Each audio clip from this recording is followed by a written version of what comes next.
మీ సొంత ఇంటి కలకు అసలైన నేస్తం బీబీజీ ఇండియా. అమరావతిలో నికార్సైన ప్రాపర్టీ కోసం contact 0406903224.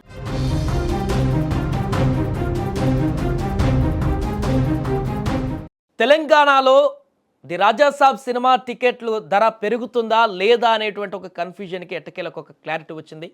Pan India star Prabhas హీరోగా నటించినటువంటి horror fantasy movie the Raja Saab ఇవాళ ప్రపంచవ్యాప్తంగా విడుదలైంది. అయితే తెలంగాణలో మాత్రం ఈ సినిమాకు సంబంధించిన ప్రీమియర్ షోలు పడకపోవడం చర్చనీయాంశంగా మారింది. అంటే కొంత ఆలస్యమైన కొన్ని ప్రాంతాలలో ఇబ్బందికరమైనటువంటి పరిస్థితులు ఏర్పడి ప్రీమియర్ షోలు పడ్డాయి. ప్రభుత్వం నుంచి జీవో విడుదల కాకపోవడంతో రాత్రి 9 గంటలకు ప్రారంభం కావాల్సిన షోలు నిలిచిపోయాయి.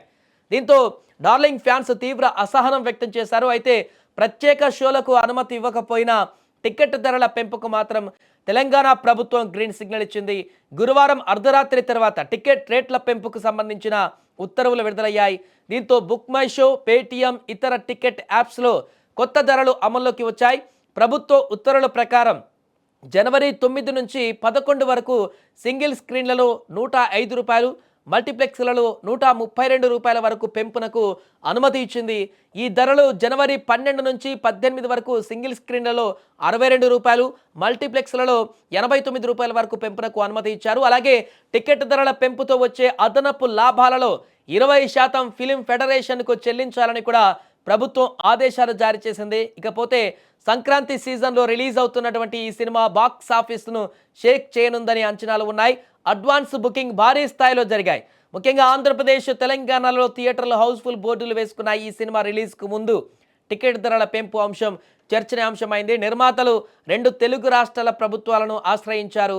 ఆంధ్రప్రదేశ్ ప్రభుత్వం ముందుగానే టికెట్ ధరలు పెంచేందుకు అనుమతి ఇచ్చింది. ప్రీమియర్ షోలకు ₹1000 వరకు ధర నిర్ణయించారు. మొదటి 10 రోజుల పాటు సింగిల్ స్క్రీన్ థియేటర్లలో ₹150 అదనంగా, మల్టీప్లెక్స్లలో ₹200 అదనంగా వసూలు చేసుకోవడానికి గ్రీన్ సిగ్నల్ ఇచ్చింది. దీంతో ఏపీలో అడ్వాన్స్ బుకింగ్స్ సూపర్ హిట్ అయ్యాయి. 6 కోట్లకు పైగా కలెక్షన్లు నమోదైనట్టుగా తెలుస్తుంది. ఏదేమైనా కూడా ఎట్టకేలకు ఒక క్లారిటీ అయితే రావడం జరిగింది. తెలంగాణలో కూడా ప్రభుత్వం టికెట్ల ధర పెంపుకు సంబంధించి గ్రీన్ సిగ్నల్ ఇచ్చినటువంటి పరిస్థితి నెలకొంది. కాకపోతే ఆ పెంచినటువంటి టికెట్ ధరలలో 20% ఫిలిం ఫెడరేషన్కి ఇవ్వాలనేటువంటి ఒక రూల్ని కూడా పాస్ చేసింది. కాబట్టి ప్రస్తుతానికి 2 తెలుగు రాష్ట్రాలలో అన్ని థియేటర్స్ వద్ద కూడా ప్రభాస్ మానియా నడుస్తుంది.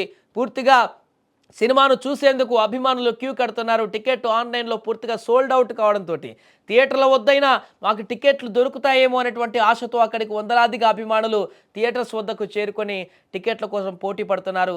రాజాసాబ్ సినిమా ప్రభాస్ కెరీర్లో చాలా డిఫరెంట్ రోల్ పాత్ర పోషించబోతుందంటూ కూడా చాలామంది చెప్తున్నారు అభిమానులు. ఎందుకంటే గత 10-15 సంవత్సరాల నుంచి ప్రభాస్ ఈ యొక్క జోనర్లో సినిమాలు తీయక అన్ని సంవత్సరాలు అవుతుంది. కాబట్టి ఇప్పుడు మాస్ ఆడియన్స్కి వచ్చేటువంటి సినిమాలు చేస్తున్నారు. బాహుబలి సినిమా నుంచి అంతకుముందు మిర్చి, డార్లింగ్ లాంటి సినిమాలు గతంలో ఉన్నా కూడా మరలా ఆ లుక్లో, ఆ స్టైల్లో ప్రభాస్ను చూడడానికి ఇంతకాలం వెయిట్ చేయాల్సి వచ్చింది మేమంటూ అభిమానులు థియేటర్స్కు క్యూ కడుతున్న సందర్భంలో ఎట్టకేలకు టికెట్ రేట్లను కూడా చూడకుండా పూర్తిగా ఆ సినిమాను చూసి ప్రభాస్ చేసినటువంటి యాక్టింగ్ని పూర్తిగా వాళ్ళు ఆస్వాదించడానికి థియేటర్ల క్యూ కడుతున్నారు. ఏదేమైనా కూడా ది రాజాసాబ్ ప్రస్తుతానికి దేశవ్యాప్తంగా విడుదలైనటువంటి ఈ సినిమా ఎలాంటి రికార్డ్స్ బద్దలు కొడుతుంది, ఎలాంటి సంచలనాలు సృష్టిస్తుంది అనేది చూడాలి.